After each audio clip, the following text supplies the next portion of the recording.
కావాలన్నా ఎందుకంటే 30 రూపాయల కిలోమీటర్ ఉన్నాడు, 25 కిలోమీటర్ అన్నాడు, 20 రూపాయల కిలోమీటర్ దాకా వచ్చిండు, 15 కిలోమీటర్ కూడా ఇస్తున్నాడు.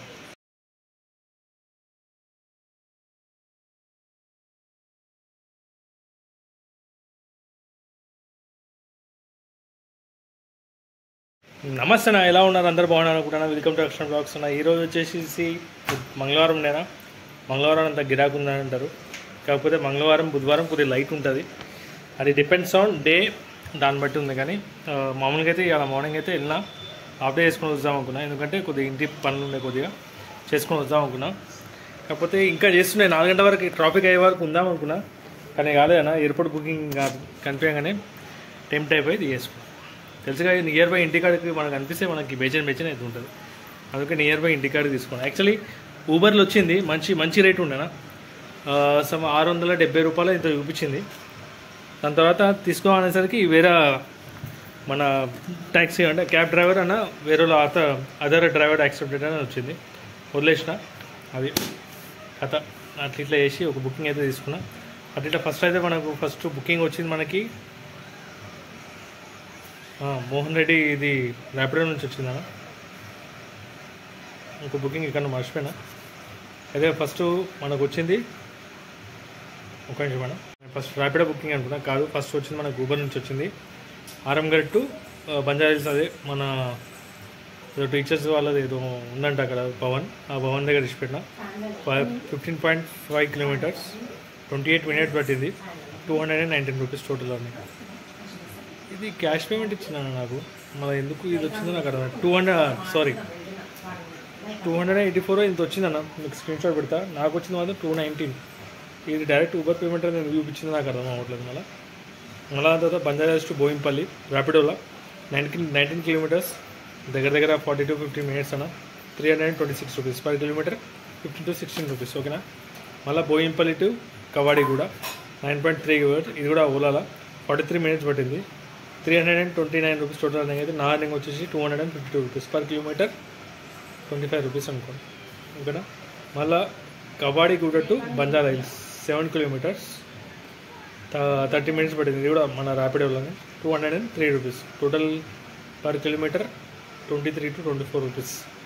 ఇక్కడ ఒక half an hour 45 minutes leave అవుతాయి. ఇక్కడ చాలాసార్లు లీవ్ అవుతాయి, బుకింగ్ రాలేదు. వస్తున్నాయి, మస్తు బుకింగ్లు వస్తున్నాయి ఊబర్లో. అయితే ఎన్ని బుకింగ్లు వస్తున్నాయి అంటే బుకింగ్లు అయితే కరువే లేదు ఊబర్లో. అన్ని కానీ బుకింగ్స్ ఉన్నాయి. కానీ అన్నీ నా బండికి అయితే వర్తబుల్ కాదన్న.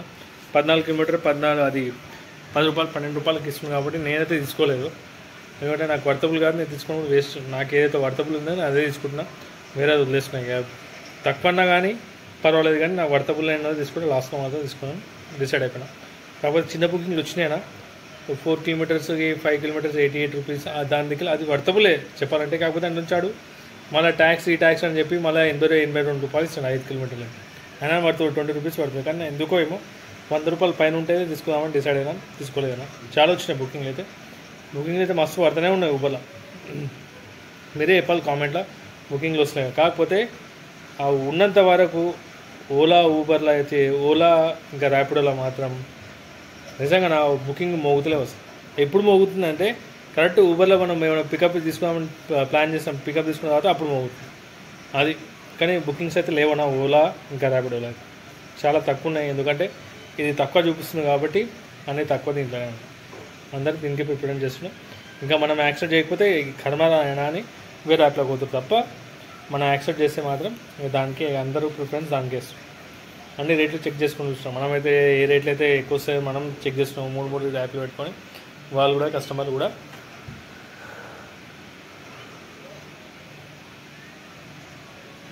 ఏ యాప్ ఎక్కువ వస్తుందని, తక్కువ రేట్ వస్తుందని అవే యాక్సెప్ట్ చేస్తాం. అది పరిస్థితి అయితే చూద్దాం. ఇంకోటి ట్రాఫిక్ ఏముంది ఇక మళ్ళీ అది అయిపోయింది. హాఫ్ అన్ అవర్ తర్వాత నాకు 45 మినిట్స్ తర్వాత చెప్తున్నా కదా, ఉండి వెయిట్ చేసి నెట్ డాటా అయిపోతుంది తప్ప బుకింగ్ మాత్రం అవ్వట్లేదు. ర్యాపిడోలో ఉన్నాను. ఊబర్లో అయితే దండగా ఉన్నాయి నిజంగానా. ఆ ఊబర్లో రెంటల్ బుకింగ్ తీసుకునే వాళ్ళకి, ఆ రెంటల్ కార్ తీసుకునే వాళ్ళకి పాపం అన్నవాళ్ళు ఎంత కష్టపడుతున్నారో నాకైతే అంత ఐడియా లేదు. కానీ చాలా కష్టపడాలన్న. వాళ్ళ పైసలు వెళ్ళాలి, వాళ్ళకి బెనిఫిట్ కావాలి. పెట్రోల్ పైసలు వెళ్ళాలి, డీజిల్, CNG. ఆ పైసలు వెళ్ళాలంటే అన్న వాళ్ళు కంపల్సరీ ఒక 3-4 వేలు కొడతా కానీ 4000 కొడతా కానీ మేబీ ప్రాఫిట్ రాదనుకుంటున్నా. మీరు ఎవరన్నా ఊబర్ పార్ట్నర్ అయితే నాకు కామెంట్లో పెట్టన్నా. సరే కరెక్టే, నా రెంటల్ ఎవరైనా ఉంటారు కదా వాళ్ళు చెప్పండి మీరు ఎంత కొడుతున్నారా డైలీ. ఎందుకంటే నా ఈ రేట్లు చూస్తుంటే మాత్రం నాకైతే మీరు అన్నీ యాక్సెప్ట్ చేస్తేనే మీకు వర్కబుల్ అవుతుంది, లేకపోతే కాదనిపిస్తుంది. 15 రూపాయలైనా 12 రూపాయలైనా ఏదైనా మీకు ఇంకా డేంజర్గా ఉంటాయి మీకు ఇంకా. అది నుంచి తర్వాత 45 మినిట్స్ అయిన తర్వాత ఓలా నుంచి బంజారాహిల్స్ టు ఎయిర్పోర్ట్ వచ్చిందన్న తీసుకున్నా. 33 కిలోమీటర్స్ 48 మినిట్స్ పట్టింది. 597 టోటల్ అర్నింగ్ అయితే. నా అర్నింగ్ వచ్చేసి 456. కాకపోతే మనకు 555 అయింది, మన కస్టమర్ 600 కొట్టేసింది. అది నాకు అట్లా చేసి ఇలా 1500 అయింది అనుకున్నాను. పెట్రోల్ సగం పోయినా సగం అన్నది అనుకోండి. కాకపోతే ఇది ఇంకొకటి మీతో షేర్ చేయాలనుకుంటున్నా, అది కరెక్టా కాదా నాకు తెలియదు. కానీ ర్యాపిడోలా మనకి ఇస్తాడు, ఏమని ఇస్తాడు, 0 కమిషన్ తీసుకుంటున్నా అని చెప్పి. ఆ కమిషను మన ఫేర్ కింద కమిషన్, అది ఏదో 0 కమిషన్ ప్రాఫిట్ అని ఇస్తుంది కదా. ఆ ప్రాఫిట్ మళ్ళీ దీంట్లో ఇంక్లూడ్ అయ్యి వస్తుందా, అసలు ఇంక్లూడ్ అయ్యి వస్తే అది తీసేస్తే మనకు పర్ కిలోమీటర్ ఎంత అన్నాడు.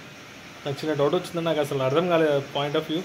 ఎందుకంటే నేను చూసినా యూ సేవ్ కమిషన్ అని చెప్పింది. కమిషన్ మనకి ఎట్లా సేవ్ అవుతుంది, మనకి ఇస్తుంది 30 రూపాయలు కిలోమీటర్ ఇస్తాడు, 20 రూపాయలు 15 రూపాయలు కిలోమీటర్ ఇస్తున్నాడు, మనకి ఎక్కడి నుంచి సేవ్ అవుతుంది. నాకు అది పాయింట్ ఆఫ్ వ్యూ నాకు అర్థం అవ్వట్లేదు.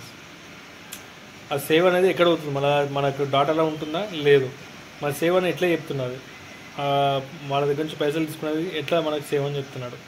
అంటే దీని ప్రకారంగా అది మేనేజ్ చేస్తే కనుక మనకు 12 రూపాయలు 14 రూపాయలు కూడా పడదు.